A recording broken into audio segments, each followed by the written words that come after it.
Here's how to edit your theme in Shopify. After you log into your store and get taken to the admin, we'll click on Online Store under Sales Channels. It might not always be visible for you, so you might have to click on this link and then select Online Store, and then you can pin it up here. Once you're here, click on Edit Theme, and we'll take you into a live store customizer where everything is broken up by sections, which are basically just big blocks on the page. If you click on a particular block or an element in it, you can edit it. So here we can change this title to just say, something else like title, change this subdescription, the button.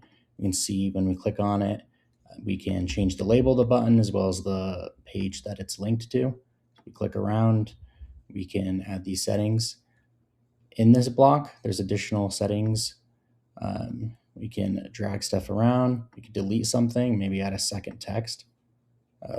Okay, it limits you to one of each type in this particular block. But for other blocks, there's more flexibility. So in this one here, you can add a caption. For this collections list, there's a variety of settings where you can change the styling and layout of stuff. If you want to add a new section, you can click here and you'll see a list of available blocks in your store. So you could have a section showing featured collections or featured products. You can add image with text. So here we can click on this element and then we can upload a new image. So we can upload one here. We can have AI generate one for you. And then just like every other section, we can change the width, the aspect ratio of stuff, the layout on desktop or mobile. If you want, you can view the mobile. You can switch back to desktop, and that's all there is to it. This is just for the home page. As you click through other pages, it will take you to that page template where you can then edit it similar to the home page. If you click up here, you can see all the page types available in your store.